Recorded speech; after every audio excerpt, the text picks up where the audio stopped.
आज हम डॉक्टर भीमराव अम्बेडकर की मूल्यांकन और देन का अध्ययन करेंगे।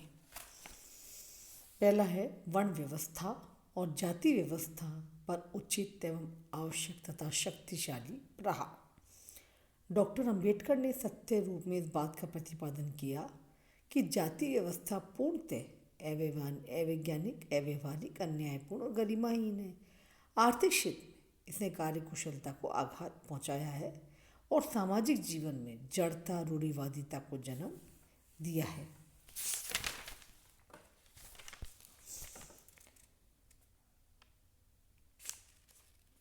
उन्होंने हिंदू का ध्यान उन सामाजिक समस्याओं की ओर भी आकर्षित किया जो हिंदू समाज के दो अंगों में भारी तनाव को जन्म दे रही थी और कालांतर में न केवल हिंदू समाज वरन राष्ट्र की संपूर्ण व्यवस्था के लिए घातक हो सकती थी।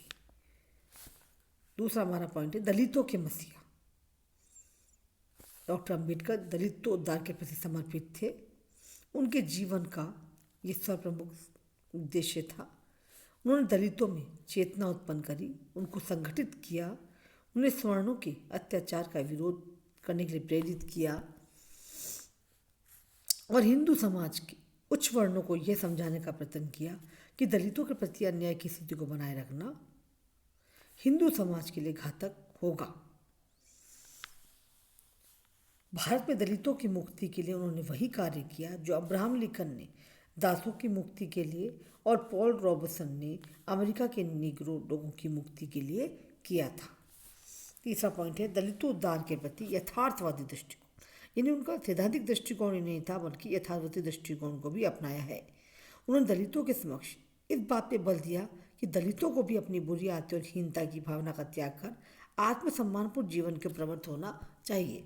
यानी उनको खुद को भी स्वयं अछूतों के अगर सम्मानपूर्ण जीवन व्यतीत करना है तो अपनी साफ रहना चाहिए। और अपने कई उन्होंने बताया है कि झूठ बोलना, मुर्दा जानवर खाना, मांगना ये छोड़ देना चाहिए। 20 मार्च 1927 को महद में आई हुई स्त्रियों को भी संबोधित करते उन्होंने कहा था कि यही तुम्हारे पति और लड़के शराब पीते हो तो उन्हें खाने मत दो, अपने बच्चों को स्कूल भेजो। शिक्षा जितनी पुरुषों के लिए उतनी स्त्रियों के लिए भी आवश्यक है। नेक्स्ट है नारी उत्थान की दिशा में कार्य। उन्होंने स्त्रियों की शिक्षा और सामाजिक जीवन के अन्य सभी क्षेत्रों में पुरुषों के समान ही अवसर प्राप्त होने चाहिए। हिंदू समाज में स्त्रियों को भी संपत्ति में उत्तराधिकार, निसंतान पर गोद लेने का अधिकार, पुनर्विवाह का अधिकार नहीं था। हिंदू समाज में उस समय क्या था? स्त्रियों को संपत्ति में उत्तराधिकार, निसंतान पर गोद लेने का अधिकार और पुनर्विवाह का अधिकार नहीं था। तो अम्बेडकर ने स्त्रियों के प्रति विद्यमान इन भेदभावपूर्ण स्थितियों को अंत करना आवश्यक माना और इस उद्देश्य से उन्होंने हिंदू कोड बिल भी तैयार किया था और संसद से पारित करने के गंभीर प्रयास किए गए। इस प्रकार नारी उत्थान दिशा में उन्होंने प्रशंसनीय कार्य किए हैं। नेक्स्ट है भारतीय संविधान के निर्माण में महत्वपूर्ण भूमिका। ये संविधान सभा की महत्वपूर्ण समिति जो हमें थी, पारू समिति के अध्यक्ष रहे हैं और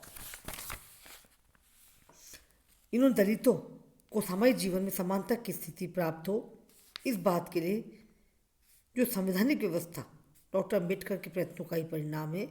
भारतीय संविधान पर अम्बेडकर के व्यक्तित्व की छाप अंकित है और संविधान निर्माण में उनकी महत्वपूर्ण भूमिका के कारण ही इन्हें आधुनिक युग का मनु भी कहा जाता है।